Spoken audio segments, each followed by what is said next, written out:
कहानी की शुरुआत सारा नाम की खूबसूरत लड़की से शुरू होती है, जो अपनी गाड़ी में बैठी अपने बॉस से बात कर रही थी। सारा के बॉस का नाम क्रिस था और सारा उसकी असिस्टेंट थी। क्रिस मशहूर मूवी स्टार था, लोग उसके दीवाने थे, उसकी एक झलक पाने के लिए तरसते थे। आज उसकी सारा से किसी बात पर बहस चल रही थी। असल में क्रिस पूरा लड़कीबाज था। वो लड़कियों के साथ कुछ समय के लिए रिश्ता बनाता और फिर एक महंगा तोहफा देकर उनसे रिश्ता तोड़ लेता। आज भी उसने शैली नाम की लड़की के साथ यही किया था और अब वो सारा को शैली के घर से अपने कच्चे बनियान वापस लाने को कहता है, जिसे सुनकर सारा उसे बुरा भला कहने लगी। वो कहती है कि अब मैं ये घटिया काम और नहीं कर सकती। उसकी बातों से साफ पता लग रहा था कि सारा को क्रिस के लिए काम करना पसंद नहीं। कुछ देर बाद सारा अपने घर आ जाती है और आते ही अपनी माँ लिविया के गोद में बैठ जाती है। वो क्रिस से परेशान हो चुकी थी, इसलिए वो अपनी माँ की गोद में आराम करना चाहती थी। जल्दी ही रात हो गई। सारा अपने कमरे में थी और तभी उसे क्रिस का फोन आता है। क्रिस चाहता था कि सारा उसके लिए खाने पीने का सामान खरीदे, क्योंकि जब भी वो खुद स्टोर में जाता है तो उसके फैंस उसे घेर लेते हैं। सारा जल्दी जल्दी स्टोर में आकर सामान खरीदने लगी, जबकि क्रिस अभी भी उससे बात कर रहा था। क्रिस उसे सामान लेकर कल सुबह सही 8 बजे आने को कहता है, लेकिन सारा अपनी दोस्त से मिलने के चक्कर में लेट हो गई। सारा के लेट आने के कारण क्रिस दरवाजा नहीं खोलता, इसलिए सारा को उस पर बेहद गुस्सा आ गया। वो दरवाजे पर चढ़कर जबरदस्ती क्रिस के घर में घुस जाती है और अंदर आकर क्रिस से कहती है कि मैंने तुम्हारा सारा सामान ला दिया है, लेकिन अब मैं सच में तुम्हारे साथ काम नहीं कर सकती। वो अपना सामान समेटने लगी। क्रिस उसे रोकने की कोशिश करता है, लेकिन सारा नहीं मानती। असल में क्रिस पूरा दिन सारा से फालतू के काम करवाता रहता था, इसलिए वो नौकरी छोड़कर जा रही थी।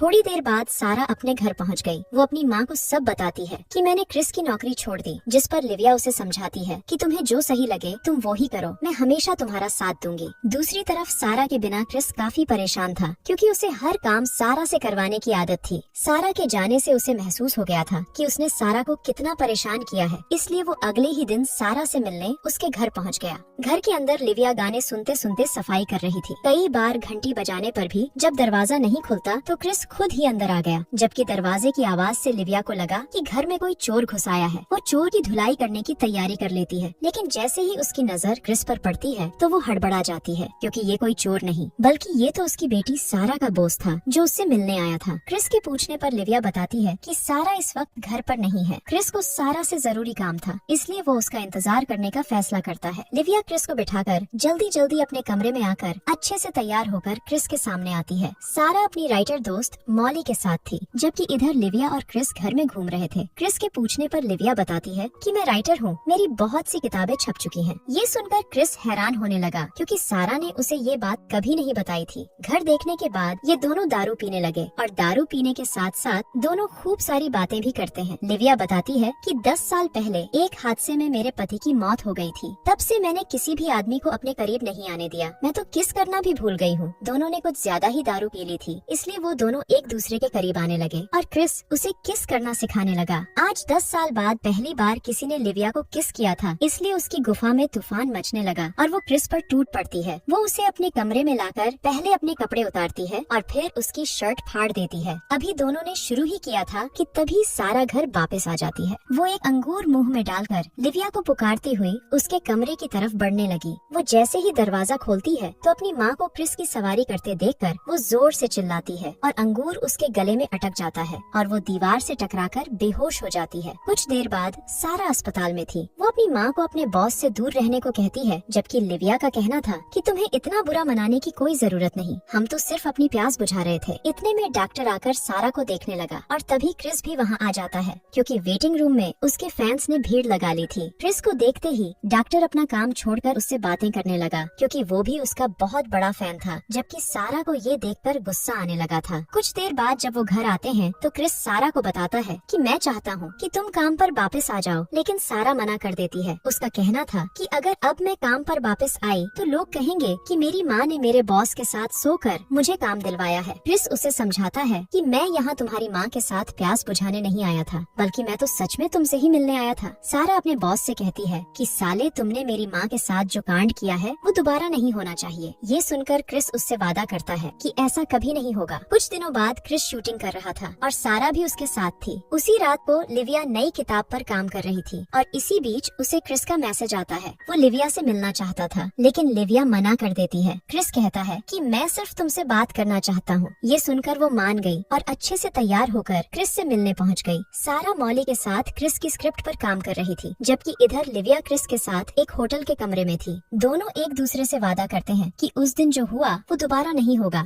दोनों अपनी अपनी गर्मी को भी शांत रखने का वादा करते हैं। खाना खाने के बाद ये लोग दारू पीने लगते हैं और दारू पीते पीते दोनों के बदन में आग लगने लगी, जिसके बाद दोनों अपना वादा भूलकर फिर से शुरू हो जाते हैं। देखते ही देखते क्रिस ने लिविया की गुफा में धमाके करने शुरू कर दिए। देर रात को जब लिविया अपने घर वापस आती है तो उसे सारा मिलती है। उसके पूछने पर लिविया बताती है कि मैं क्रिस के साथ खाना खाने गई थी। सारा कहती है कि सिर्फ खाना ही खाया या फिर कुछ और भी किया। ये सुनकर लिविया उसे समझाने लगी कि क्रिस अच्छा इंसान है, तुम ही उसे गलत समझ रही हो। इतना कहकर वो अपने कमरे में आ गई और अपनी सास को फोन कर क्रिस के बारे में बताने लगी। वो उसे सारा के बारे में भी बताती है कि उसे क्रिस पसंद नहीं, क्योंकि वो उसका बॉस है। लिविया की सास उसे समझाती है कि अगर तुम्हें क्रिस पसंद है तो तुम्हें किसी को सुनने की जरूरत नहीं। अपनी सास से बात कर लिविया को काफी अच्छा लग रहा था और उसने क्रिस के साथ आगे बढ़ने का फैसला भी कर लिया था। दोनों एक दूसरे से प्यार करने लगे थे। दोनों पूरा दिन साथ ही रहते, एक दूसरे के साथ खूब मस्ती करते और मौका मिलने पर अपनी गर्मी भी शांत करते। दोनों एक दूसरे से बेहद खुश थे, जबकि सारा को अब भी अपना बॉस पसंद नहीं था। इसी बीच एक शाम सारा को पता चलता है कि लिविया क्रिस के लिए स्क्रिप्ट लिख रही है। ये देखकर उसे अपनी माँ पर बेहद गुस्सा आने लगा, क्योंकि लिविया ने उसे इस बारे में कुछ नहीं बताया था। उधर लिविया क्रिस के साथ एक पार्टी में आई हुई थी। सारा भी तैयार होकर पार्टी में पहुँच गयी और लिविया से बहस करने लगी। लिविया उसे समझाने की कोशिश करती है, लेकिन सारा का गुस्सा तो 7वें आसमान पर था। वो लिविया की कोई बात नहीं सुनना चाहती थी। जब क्रिस सारा को समझाने की कोशिश करता है तो सारा उसे भी बहुत भला बुरा कहने लगती है। इस वक्त सारा का दिल कर रहा था कि वो गोली मारकर क्रिस की जान ले ले, क्योंकि सारा को लगने लगा था कि क्रिस के आने से लिविया उससे दूर होने लगी है। सारा की बातें सुनकर लिविया को भी गुस्सा आ जाता है और वो भी उसे बुरा भला कहने लगती है, जिसके बाद सारा अपना घर छोड़कर अपनी एक सहेली के घर रहने आ गई। दूसरी तरफ लिविया क्रिसमस मनाने अपनी सास के घर आ गई थी। कुछ ही देर बाद सारा भी अपनी दादी के घर आ गई, ताकि पूरा परिवार मिलकर क्रिसमस मना सके। सारा अभी भी लिविया से नाराज थी। वो अपनी दादी को बताती है कि क्रिस अच्छा आदमी नहीं है। ये सुनकर उसकी दादी उसे समझाती है कि लिविया ने तुम्हारे पिता की मौत के बाद अपने बारे में कभी नहीं सोचा। उसने हमेशा सिर्फ तुमसे ही प्यार किया है। अगर आज उसे क्रिस से प्यार हो गया है तो हमें उसकी खुशी में शामिल होना चाहिए। इसी बीच सारा की नजर लिविया पर पड़ती है, जो क्रिस का स्वागत कर रही थी। रात को पूरा परिवार साथ मिलकर खाना खाने लगता है। लिविया की सास को भी क्रिस पसंद आता है और क्रिस भी उनसे मिलकर काफी खुश था।